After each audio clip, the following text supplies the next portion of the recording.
Now to St. Johns County, where we are learning more this morning about the decision this week to require all school employees to wear masks for the next 30 days. Superintendent Tim Forson joins us via Zoom this morning. Good morning. Thanks for being with us. Good morning. Thank you for having me. Why now? Why not before the school year started to reduce the spread of COVID?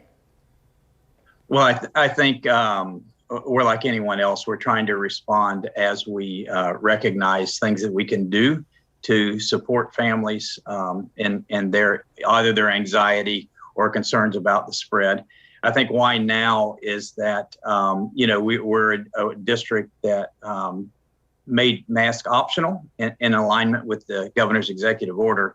And so even as parents, though, in what we were hearing sometimes is parents would want their children to go to school with masks, but when the adults aren't modeling that, it was difficult. So we have asked our adults to model that, especially in those elementary classrooms where there's really not a vaccine option.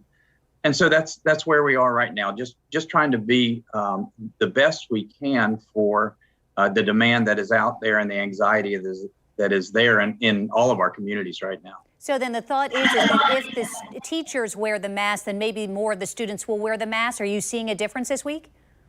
Well, I think what we're seeing is that I don't know that the number will significantly move, but I just so that the behavior of the child aligns with the desire of the parent.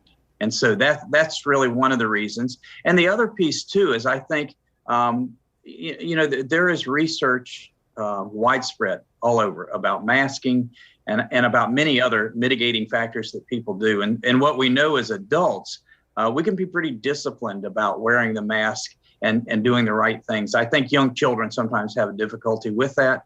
But I think what we see and what we feel is true is that in the adult world, wearing that mask can have an impact and can be a positive step for us. So, Mr. Forson, as of yesterday, 384 students have tested positive. Nearly 1,400 are in quarantine. You're only 9 days into the school year. What's the threshold of closing a school? Will you do that if you have to?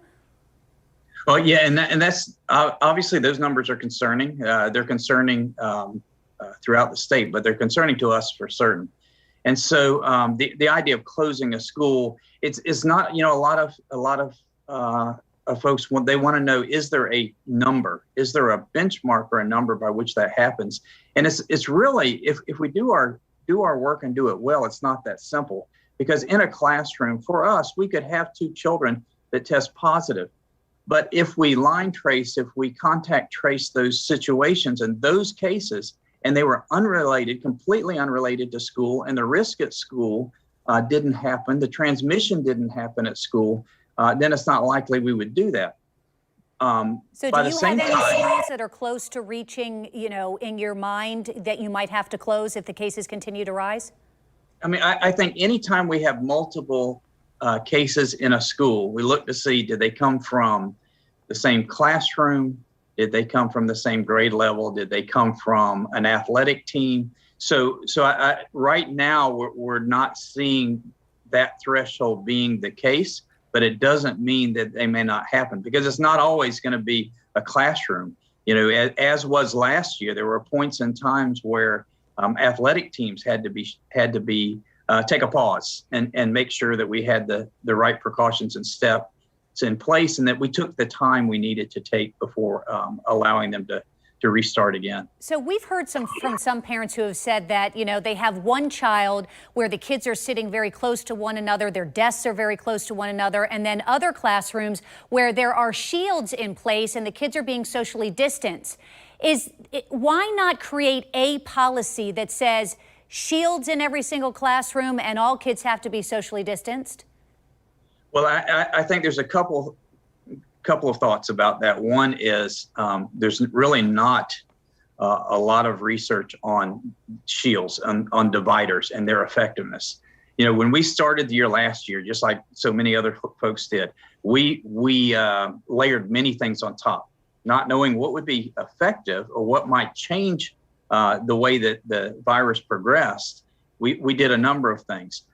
In aligning with parent choice and parent decision making, the shields are a decision that mom or dad can make as well. So if they would like their son or daughter to have a shield at their desk, they can do that. If they don't want that, then we don't require that. Now, we also have in some classrooms where teachers may choose to use shields because of small group instruction or because of lab work or things of that nature that they feel it would be effective to have that in place. So the answer is not the same in every situation. Are you aware of any staff or students who are in the hospital because of COVID? I'm presently not aware of any. It doesn't mean that they're not, though. At the numbers that we're dealing with, and we have we've had fatalities among employees, just like any organization, like any part of the community. So I don't know that presently we're in that circumstance. Well, we certainly hope it stays that way. Mr. Forson, thank you for your time this morning. We appreciate your willingness to educate our St. Johns County viewers in particular and parents who have students within the schools and work within the schools. Appreciate your time this morning. Thank you. I appreciate the time as well.